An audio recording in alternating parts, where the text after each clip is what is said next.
भाइयों और बहनों, गुलामी के कालखंड में जिन अत्याचारियों ने भारत को कमजोर करने का प्रयास किया, उन्होंने सबसे पहले हमारे प्रतीकों को ही निशाना बनाया था। आजादी के बाद इन सांस्कृतिक प्रतीकों का पुनर्निर्माण आवश्यक था। अगर हम अपनी सांस्कृतिक पहचान को सम्मान देते तो देश के भीतर एकजुटता और आत्मसम्मान का भाव मजबूत होता। लेकिन दुर्भाग्य से ऐसा हुआ नहीं। आजादी के बाद सोमनाथ मंदिर के पुनर्निर्माण तक का विरोध किया गया था और ये सोच दशकों तक देश पर हावी रही। इसका नतीजा ये हुआ कि देश हीन भावना के गर्त में चला गया, अपनी विरासत पर गर्व करना भूल गया।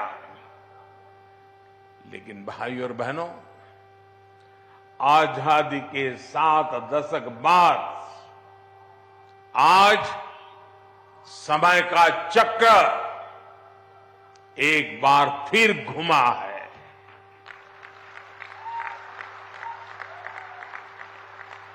देश अब लाल किले से गुलामी की मानसिकता से मुक्ति और अपनी विरासत पर गर्व की घोषणा कर रहा है। जो काम सोमनाथ से शुरू हुआ था वो अब एक अभियान बन गया है। आज काशी में विश्वनाथ धाम की भव्यता भारत के अविनाशी वैभव की गाथा गा रही है। आज महाकाल महालोक हमारी अमरता का प्रमाण दे रहा है। आज केदारनाथ धाम भी विकास की नई ऊंचाइयों को छू रहा है। बुद्ध सर्किट का विकास करके भारत एक बार फिर दुनिया को बुद्ध की तपोभूमि पर आमंत्रित कर रहा है। देश में राम सर्किट के विकास के लिए भी तेजी से काम हो रहा है और अगले कुछ सप्ताह में अयोध्या में राम मंदिर का निर्माण भी पूरा होने जा रहा है। साथियों, हम समग्र विकास की ओर कदम तभी बढ़ा पाते हैं जब देश अपनी सामाजिक सच्चाइयों और सांस्कृतिक पहचान का समावेश करता है। इसलिए आज हमारे तीर्थों का विकास भी हो रहा है और भारत आधुनिक इंफ्रास्ट्रक्चर में नए रिकॉर्ड भी बना रहा है। आज देश में विकास की रफ्तार क्या है, इसकी झलक आपको अकेला बनारस ही दिखा देता है। काशी विश्वनाथ धाम ये परिसर का निर्माण हुए पिछले सप्ताह ही 2 साल पूरे हुए हैं। इसके बाद से बनारस में रोजगार और व्यापार कारोबार एक नई तेजी पकड़ चुका है। पहले एयरपोर्ट पर पहुंचते ही चिंता होने लगती थी कि शहर तक कैसे पहुंचेंगे। टूटी सड़कें और अव्यवस्था, यही बनारस की पहचान थी। लेकिन अब बनारस का मतलब है विकास।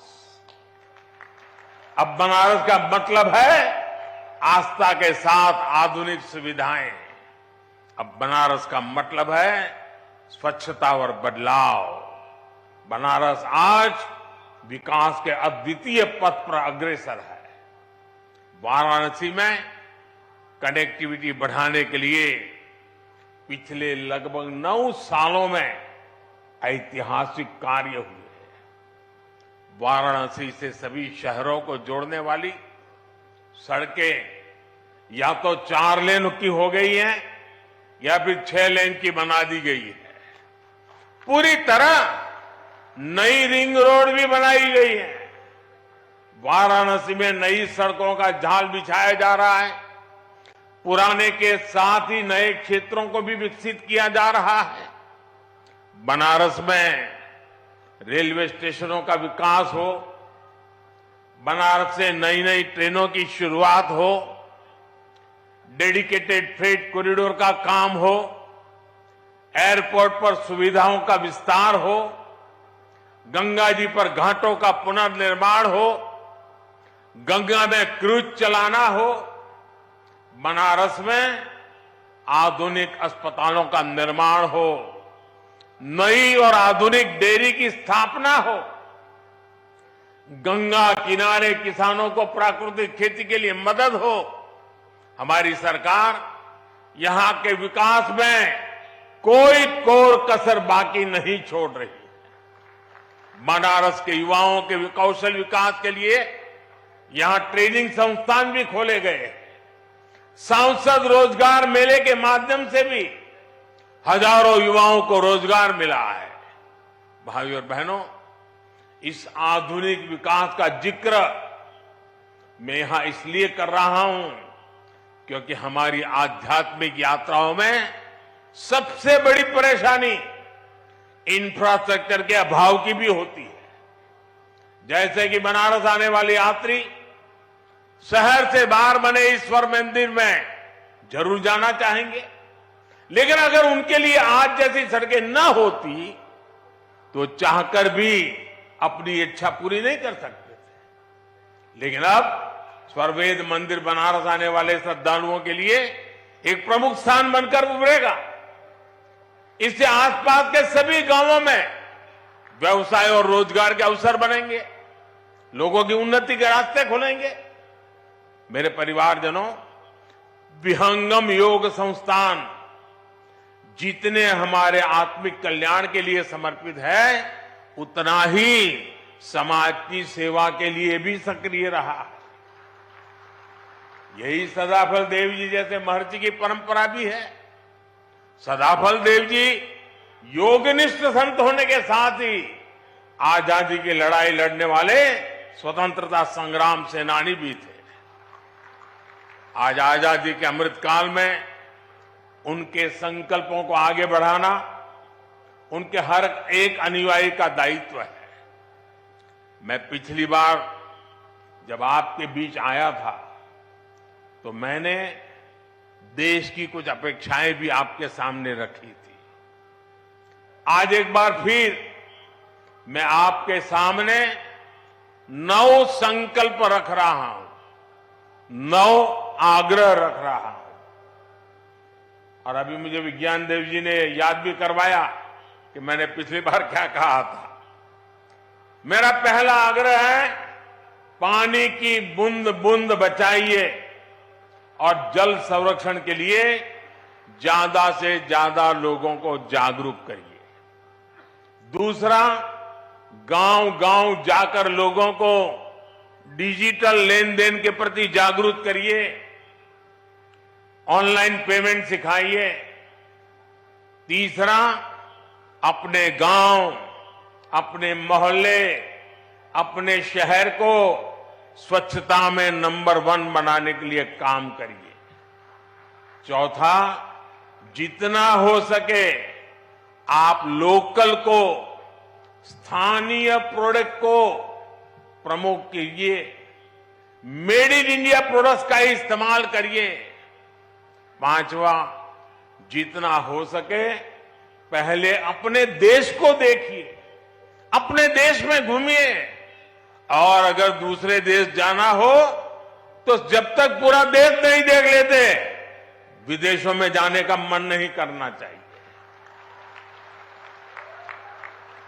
और मैं आजकल तो ये बड़े बड़े धन्ना सेठों को भी कहता रहता हूं कि विदेशों में जाकर के शादी क्यों कर रहे हो भाई? तो मैंने कहा मेड इन इंडिया, इंडिया में शादी करो। मैं छठी बात कहता हूं, प्राकृतिक खेती के प्रति किसानों को ज्यादा से ज्यादा जागरूक करते रहिए। मैंने ये आग्रह पिछली बार भी आपसे किया था, फिर इसे दोहरा रहा हूं। ये धरती मां को बचाने के लिए बहुत जरूरी अभियान है। मेरा 7वां आग्रह है, मिलेट्स को, श्री अन्न को अपने रोजमर्रा के खाने के जीवन में शामिल करिए। इसका खूब प्रचार प्रसार कीजिए, सुपर फूड है। मेरा 8वां आग्रह है, फिटनेस, योग हो, स्पोर्ट्स हो, उसे भी अपने जीवन का अभिन्न हिस्सा बनाइए। और 9वां आग्रह है, कम से कम एक गरीब परिवार का संबल बनिए, उसकी मदद करिए।